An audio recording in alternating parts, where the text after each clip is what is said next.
Berjumpa dengan saya sebenarnya dan Bung Rocky Gerung dari Rocky Gerung Official. Bung Rocky, hari ini Mahkamah Konstitusi membuat dua kejutan besar. Pertama, soal skenario Presiden Jokowi memborong partai, dan yang kedua meloloskan anaknya Kaisang sebagai cagup atau cawagup itu dibikin berantakan oleh Mahkamah Konstitusi ya. Kita bahas dulu yang pertama ya, putusan nomor 60 yang memungkinkan ini putusannya itu meloloskan Anies menjadi calon gubernur Jakarta dan PDIP. Tapi jadi tidaknya Anies itu ya tergantung pada PDIP. Memang pada akhirnya selalu ada hal yang tidak terduga, karena itu politik harus dirumuskan sebagai bukan the art of the possible, tapi the art of attacking the impossible. Artinya sesuatu yang tidak mungkin seringkali disediakan justru oleh momentum, dan kita melihat momentum itu sebagai game changer.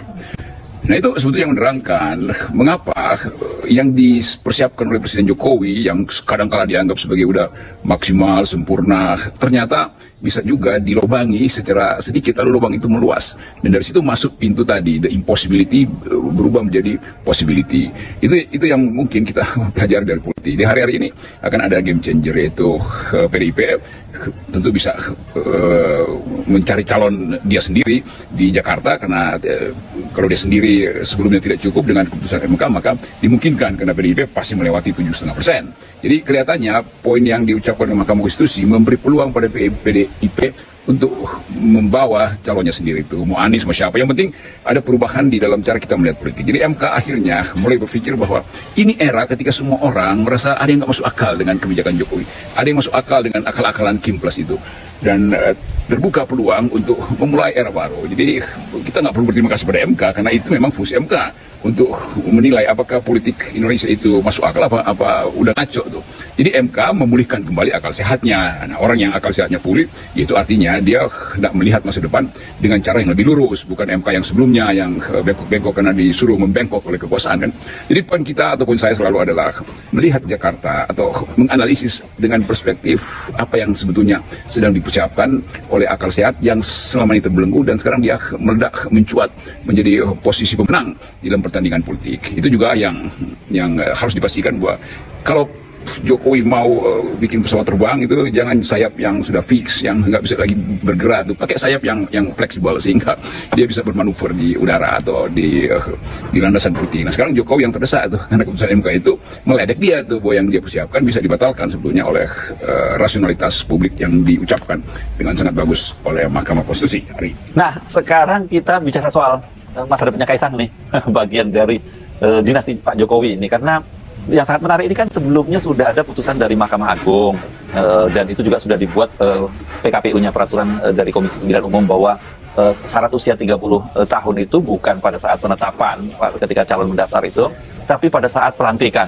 Nah, tapi ini pun juga dibatalkan oleh Mahkamah Konstitusi. Demikian juga Kaisang dalam putusan berikutnya yang memastikan bahwa usia itu tidak boleh melebihi apa yang sudah diatur. Jadi kalau belum 30 ya udah nggak perlu basa-basi ikut keputusan KPU atau masih memperhatikan keputusan Mahkamah Agung. Jadi prinsipnya sebagai the guardian of the Constitution, MK itu membaca sejarah politik demokrasi, mengetahui asal-usul dari sebuah pasal yang jadi pedoman untuk pencalonan. Dengan kata lain, the original konten, bahkan di original intention dari pembuat undang-undang itu dibaca kembali oleh Mahkamah Konstitusi. Jadi tafsirnya jelas bahwa Kaisang tidak boleh masuk dalam gelanggang dan Anies harus dimungkinkan masuk dalam gelanggang. Jadi keputusan MK itu bukan untuk meloloskan Anies dan membatalkan Kaisang, tapi mengembalikan akal sehat itu di dalam politik. Itu aja dasarnya tuh. Jadi nggak usah ada semacam upaya untuk memeriksa apakah MK diarahkan oleh oposisi, apakah MK itu dibujuk oleh Amerika, apakah MK itu punya maksud-maksud untuk memburukkan Jokowi. Bukan, MK itu balik pada prinsip dasarnya, the guardian of the Constitution, the value of the Constitution dibuat kembali bercahaya oleh Mahkamah Konstitusi.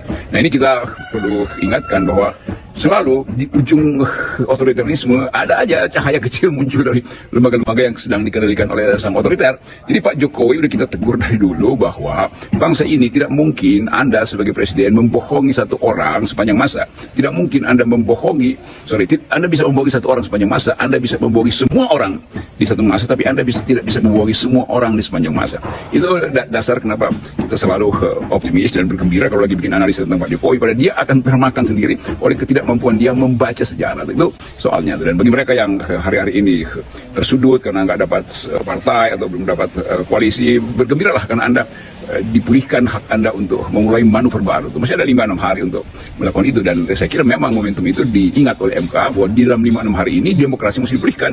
Jadi akal sehat publik akhirnya menang, itu dasarnya tuh. Seluruh lembaga survei akhirnya jadi mainan politik aja, nggak ada poin bagi mereka untuk menyebutkan ini elektabilitasnya tinggi, ini rendah, karena orang yang elektabilitas tinggi pun nggak bisa dapat partai kok. Jadi kelihatannya itu maksud dan tujuan baik dari keputusan Mahkamah Konstitusi. Nah, ini penting nih ya.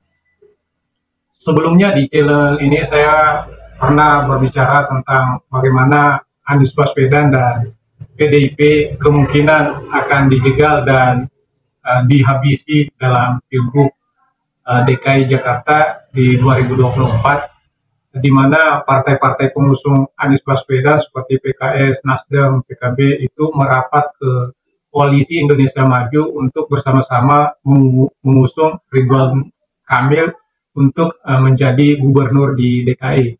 Dengan keputusan itu kemudian menimbulkan tanda tanya dan persepsi bahwa keputusan tersebut telah membunuh mimpi dan harapan Anies Baswedan dan PDIP untuk berpartisipasi dalam pilkada Gubernur DKI Jakarta di 2024, di mana kita ketahui setelah ditinggalkan oleh partai pengusung, Anies Baswedan tidak lagi ada partai yang mencalonkan dia.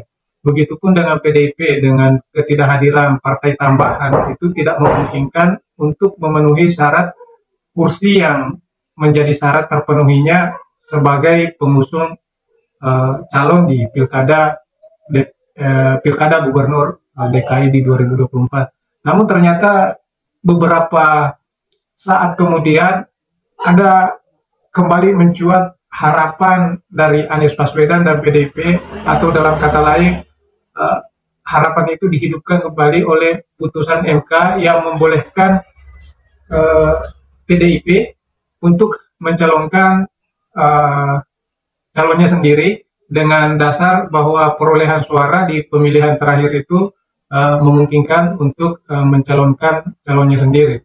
Dengan begitu, melihat potensi yang ada, jika PDIP mau, maka potensi yang paling besar untuk diusung adalah Anies Baswedan. Bagaimanapun belakangan ini keduanya mempunyai nasib yang sama, yaitu sama-sama berusaha untuk disingkirkan dan dimatikan di pilkada gubernur DKI kali ini. Nah, bagaimanakah kelanjutan dan bagaimana kisah politik selanjutnya di Pilgub DKI kali ini memang benar-benar akan menjadi perhatian banyak orang dan akan semakin menarik melihat pertarungan-pertarungan yang sedang terjadi di belakang layar maupun di forum-forum diskusi yang menghadirkan menghadirkan pihak-pihak terkait yang mau terlibat di pemilihan gubernur DKI Jakarta kali ini. Nah, sebagai netizen dan kaum awam, kita terus tunggu perkembangan sampai tanggal 27 bagaimana keputusan, apakah Ridwan Kamil akan melenggang dengan sendirian melawan kota kosong, ataukah ada tim independen yang mendampingi, ataukah memang benar-benar Anies Baswedan dan PDIP memutuskan dan diberi jalan untuk melawan Ridwan Kamil sebagai calon dari Koalisi Indonesia Maju Plus. Kita tunggu perkembangannya. Terima kasih sudah menonton channel ini. Semoga bermanfaat. Jangan lupa di like, di komen, dan di subscribe. Terima kasih.